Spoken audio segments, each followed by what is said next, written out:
Hello and welcome to Absolute Value in solving equations and inequalities. We're kind of, spoiler alert right here, we're going to end up being able to solve equations by splitting them with the absolute values, both with the inequalities and with the equations. Let's first look at the equations and see why that is the case. So first of all, we know what absolute value does. So if we take absolute value of, say, 7, we get 7. And what's the absolute value of negative 7? Well, it makes it positive, 7. Same thing happens if you use any other number, like absolute value of 15. Goes just 15, and absolute value of negative 15, it goes to positive 15. So if you were to take and write an equation and say absolute value of x equals 7, think about what undoes it. Well, absolute value takes a positive 7 and sends it to a 7, and a negative 7 and sends it to a positive 7. So undoing, going backwards from 7, would have to send it to two different places. And notice that's what happens here. There are two numbers that could go in here and solve it. You could have x equals a negative 7, or you could have x equals a positive 7. And that's the whole thing, is that since absolute value takes a negative and positive and sends it to the same answer, the undoing, the algebra, solving an absolute value, you will split it. So if we had absolute value of x equals 15, well, the way you would solve it is split it up into x equals a negative 15, split one to a negative, and split the other to a positive.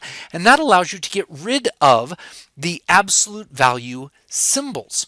So let's try another one. You have absolute value of y equals 10. Well, split it up into two equations. You get y equals a negative 10 and y equals a positive 10. So absolute values will normally have two answers. Sometimes they're going to throw in a trick one, so I'm going to change color just to identify for here on the video what happens. What if they did absolute value of m equals a negative 4? You might think, oh, well, quick, let's split it up like this. Oh yeah, that'll get us a good answer. But think about what's going on. When you take the absolute value of a number, it always turns out to be positive, which means what is written here, this guy is a positive and this guy is a negative. That can't happen. This is a no solution, and you don't even need to show any work on these particular ones where the absolute value of something turns out to be a negative number. We just have to be a little bit cautious that every once in a while tricky ones like that will be thrown in. So let's go ahead and do one that's a little bit bigger. Absolute value of 2x minus 5 equals 10. Now this is where we start to get something interesting. We're going to do the same thing, and you're going to follow this every time. Split it, and then you have two equations to solve. So yes, this will split into two equations. 2x minus 5 equals 10, just like normal, and 2x minus 5 equals a negative 10. See, this gob in here, this 2x minus 5, that could be a 10 or a negative 10 to be absolute valued to make 10. So now we have, oh look, we have two nice little equations from the last section. Add 5, we get 2x equals 15. Divide by 2, and we get x equals 15 halves, or 7.5. And then over here, if we add 5 to both sides, notice 2x equals a negative 5, and then divide by 2 and we get x equals negative 5 halves. It's nice to know that this right here, this answer, they're not always exactly opposites of each other. So that's kind of good to know. So you'll just split it into two equations and solve. Sometimes you'll get one that looks a little bit weird, where it says absolute value of 3x plus 8 equals the absolute value of something else, like 2x minus 7. This could happen. And so if you have it in this case, you're like, split exactly the same way we've been doing. This time, write it out with both of them the way they look, positives of each other, 2x minus 7, just like normal. Because if these two numbers are exactly identical, they will turn out to have the same absolute value. That's where we get this equation from. And this guy, we write one negative or opposite. 3x plus 8 equals the opposite of this, which is negative 2x plus 7 over here. And that, good. Okay, so now we have really what we've done. We've caused the 3x plus 8 in one of them to be exactly opposite or negative of this entity over here. And on the other one, they have been positive. There we go. Now we've got two equations. Let's solve them like normal. Here we would add 2x and we get 5x equals, subtract 8, we get a negative 1. Divide, we get x equals a negative 1/5. Good. And solve this one. Subtract 2x from both sides. Subtract 8 from both sides. And we get x equals negative 15 and x equals a negative 1/5. Excellent. So two absolute values, you'll do it the exact same way. There is one other tricky thing that gets thrown in here. If you have something like, say, 3 plus 2 absolute values of 5x minus 1 equals 19, something like that, this could be a little bit ugly. Notice we're going to peel it off just like we have in chapter 2. First, subtract 3 from both sides. And we get 2 times the absolute value of 5x minus 1 equals 19 minus 3 is 16. Notice we can divide this 2 off. Don't think that absolute value is just a parentheses. It's not. It does more than just a parentheses, so it's best to get it all by itself before splitting it into two equations. So divide by 2, and we now have absolute value of 5x minus 1 equals 8. Then it splits into 5x minus 1 equals 8. Good, we got a positive side over here, and a 5x minus 1 equals a negative 8. So add 1, we get 5x equals a negative 7. Divide by 5, we get x equals negative 7/5. 5x minus 1 equals 8. Add 1, and we get 5x equals 9. And divide, we get x equals a 9/5. So there are two answers on that one. So get the absolute value by itself before splitting into the two equations, and you're good to go. Okay, try some on your own. To the boards!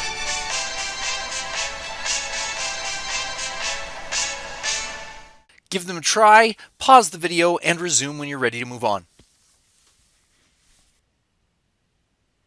All right, now you've got them in your notebook. Let's see how you did. This splits into a positive and a negative. This x minus 4 equals 13, just like it's written, and x minus 4 could equal a negative 13, and both of these, a 13 in there and a negative 13, absolute value would equal 13. So let's solve these two equations and get our answers. Add 4 to both sides, x equals 17, and if we add 4 to both sides here, we get x equals a negative 9. So our two answers are 17 and negative 9. Number 2, here we have the absolute value equals a negative. Ooh, automatically bad. This will always be a positive number. Will a positive number ever equal a negative? No. So this one there is no solution. You can never make this work. If you happen to put something on here, then go ahead and try it in there and see if it works, and you'll see that it doesn't. Even if you split it up into negative 5 and 5, the absolute value of negative 5 and 5 is not negative 5, so it won't work. All right, let's try this one. Split it into the normal one, 3x plus 4 equals 1, and the opposite, 3x plus 4 equals a negative 1. Here we go. Subtract 4, and we get 3x equals a negative 3. X equals a negative 1. If we subtract 4 off of this one, we get 3x equals a negative 5. X equals a negative 5/3. Yeah, there we go. We now have two answers. And you'll notice that with some of them, you may have started believing you'd always get a positive and a negative answer. That is not necessarily the case, and it could work out this way. All right, number 4.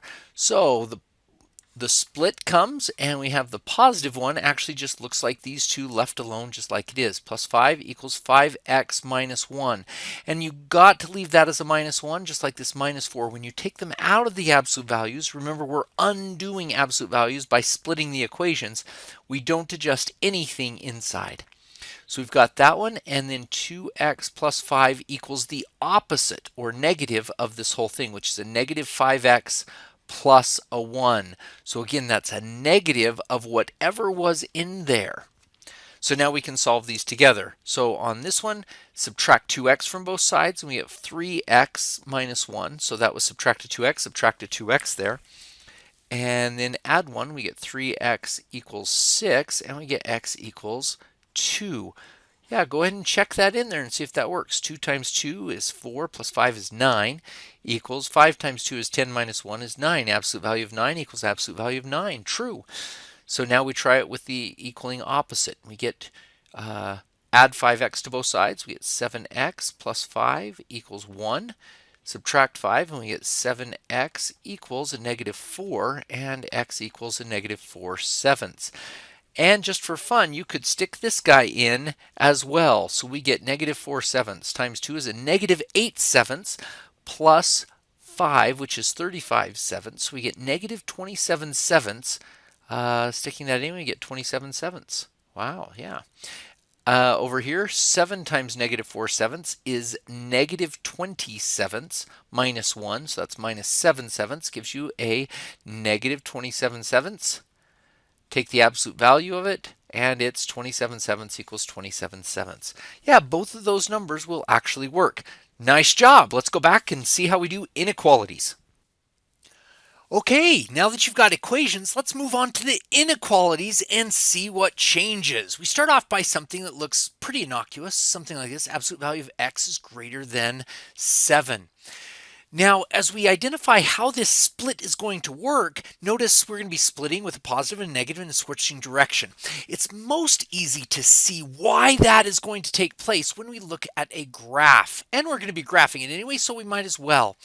Well, if here's 0, and here's 7, and here's negative 7, look at the answers that actually work. Certainly, every number that's bigger than 7, so all of these guys up here are going to be part of the answer. X bigger than 7. That's going to definitely give us part of our answer. X bigger than 7. And on the other ones down here, we're going to have these numbers aren't going to work. X bigger than negative 7. If we start sticking like negative 5 in there, absolute value will make it positive 5. Bigger than 7? No. It's all of the opposites. And notice the opposite of bigger than 7 is less than negative 7. X is less than negative 7. So we end up having it in two different directions. So when we split to a positive and to a negative, the negative one switches direction.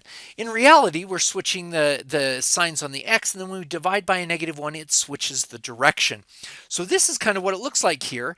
And notice that the answers could be up here or down here. So this is kind of what it looks like. And if you write this in interval notation, it goes from 7 to infinity, union, that's the or, and negative infinity to negative 7. So that's kind of what the answer looks like on that one. Let's do another one that kind of looks like that. Absolute value of t is greater than or equal to 5. And we'll be switching this into two different directions. Let's look at it on the graph to make sure we see where that's coming from. There's 0, there's 5, there's negative 5. That's going to be an important number. And everything that's already normal, bigger than 5, is going to work. T is bigger than or equal to 5. That's kind of switching it. The split. And with the positive, there's no need to switch anything. So we look at the negative ones and look at all the numbers that work. Negative 6, negative 7, negative 8. When you make them positive, they will be bigger than 5. So we have t is smaller than or equal to negative 5. And of course, there's an or there. And so the graph looks like this. And so that is negative infinity to negative 5, parentheses, close there, or union symbol, from 5 to infinity. There we go. Oh, look at that. That's nice. And notice we've included the 5 and the negative 5 on the endpoints there.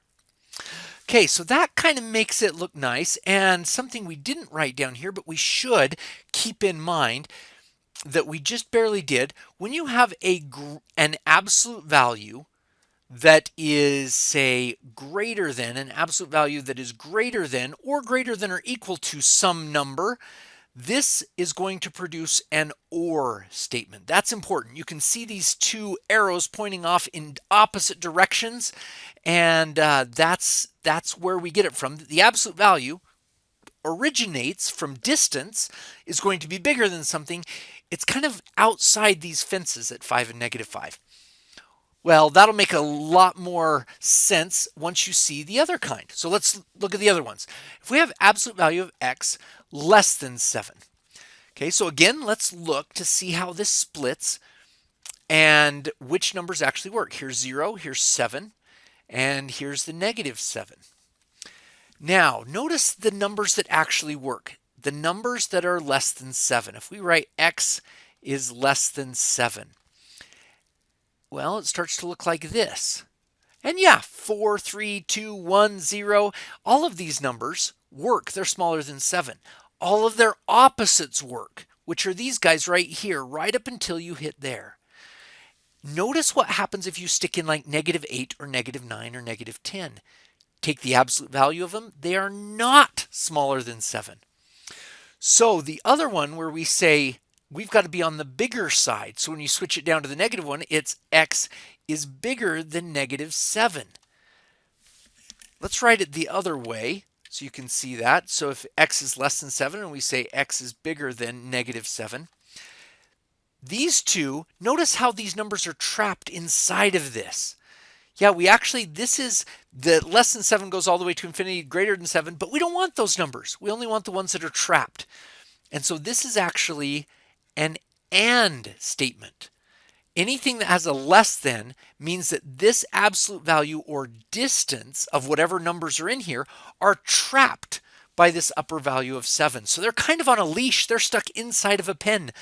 And so you will see that these often get written as x less than 7, bigger than -7.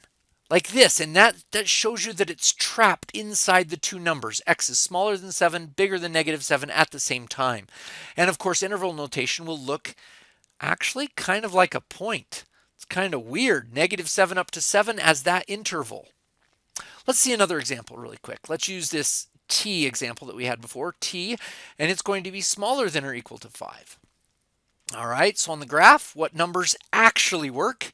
There's 0, there's a 5, there's a -5, and notice that these numbers right here that will work, certainly 6, 7, 8, if you stick them in there, they will not work. So we're going to look at it like that, and it's going to come down like this.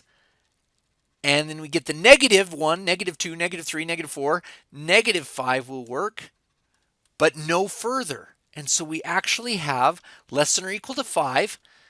Notice that we did this, less than or equal to 5, and greater than. We just switched direction, just like we had to on the other one, greater than or equal to -5. But this time we were able to write it as an and statement, which means we could write it as a compound inequality with that shortcut. If the absolute value is less than something or less than or equal to something, this is going to be an and statement. Very important. The or statement when it's greater than, and statement when it's less than. So you'll have the answer will look like this. Let me see, that's the graph. This is set notation if you put the braces on there, and then interval notation will be -5 to 5 condensed in there. Yeah, and sometimes that might get a little bit confusing, and you actually might run into an issue where you try to write it a little bit weird, the opposite way. And I'll show you that it actually looks kind of funny when you try to do this. So if you're trying to do it, you said, oh, let's do t greater than or equal to 5, and let's sandwich it in like that. Oh, that looks great, right? No, this statement actually doesn't make a lot of sense. It says that -5 is bigger than t is bigger than 5. It's saying -5 is bigger than 5. So that will always clear it up. If you ever try to write an and as an or, it will always tell you, yeah, that doesn't make so much sense. Okay, now we've got our tools together. Let's try a couple of problems. Absolute value of 3x plus 8 greater than or equal to 7. You're given this problem, and now we know the secret. We're going to split this into two inequalities like this, and we're going to have one that's positive. 3x plus 8 is greater than or equal to 7. This is a greater than sign, so there's going to be an or here, and then we'll have 3x plus 8 less than or equal to -7. Notice that we have switched the direction on the negative side. So let's solve these two now. Subtract 8 from both sides, we get 3x is less than or equal to -15. Divide by 3 and we get x is less than or equal to -5. Subtract 8 on this next one, 3x is greater than or equal to a -1. 3x, not 3x, x is greater than or equal to -1/3.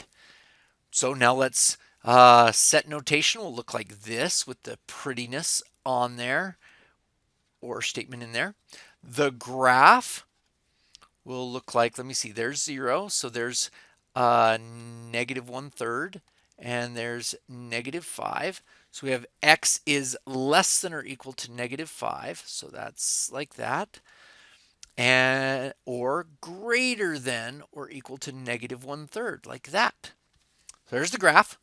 And then interval notation from -infinity to -5. Good. Or, that's a union symbol, -1/3 to infinity. And so we've written it in 3 different ways. Here is the set notation. There's the graph of it. And here is the interval notation. Cool. That's great. Let's look and see what a problem just like that looks like in the with a less than on there.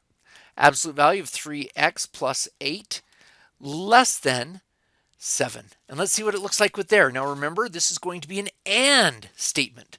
So we can write it as 3x plus 8 is less than 7 and greater than -7 at the same time. That's what the and does. It says this thing is trapped between 7 and -7. Whereas that guy was much larger than 7 or much smaller than -7 out towards infinity. All right, so we do this and we can solve this like a compound inequality. Subtract 8 here, here, here. We get -15 less than 3x less than -1. Divide everything by 3. Wow, -5 less than x less than -1/3. If you haven't solved many compound inequalities, this is a little bit tricky. The and is now inherent in this compound inequality. So here's the set notation. That looks pretty. Now the graph. Notice these are the same numbers. There's 0, there's a -1/3, and here's a -5. But we are in between them like this. There we go. X is trapped between -1/3 and -5. So there's the graph. And in the interval notation, let's write that out. Here's the set notation. Here's the graph. And the interval notation looks like we're doing the interval from -5 up to -1/3. And it's open there and it's open there. Excellent. Oh, I like those. That was great. Now, there are a couple of things we need to bring up. They'll try to throw in some tricky ones. They look just normal, like absolute value of 3x plus 8, and it is greater than or equal to -7. And that's when you look at the teacher and you think, hey, what are you trying to pull, buckwheat? Look at that. You got a negative here. Absolute values never equal negatives. That's a good point. Notice what they have here. Inequalities make something a little bit different. No matter what x you stick in, this is a positive. Here we have a negative. But notice this changes things. This is saying positives bigger than or equal to negatives. That happens to always be true. This is always true. It never is false. You don't even need to show any work. If you've got a negative on the other side, absolute values will always be greater than negatives. So graphing it isn't too bad. It's like, oh, that's everything. So fill that in. And you can say all real numbers like that. Or let me see, interval notation would look like -infinity to infinity. But yeah, you don't actually have to show work on that one. Or very similarly, if you had absolute value of 3x plus 8 less than 7. -7. There we go. Absolute value of 3x plus 8 less than -7. Notice positive number over here, because no matter what x you stick in, times it by 3, add 8, absolute value it, you get a positive number. And over here, negatives. Are positives ever less than negatives? No. No solution. Cannot graph this guy. Empty set, however you write that, no solution. So these are kind of special cases that may show up every once in a while, and they show up with negatives on the side like that. Okay, Try some on your own. To the boards!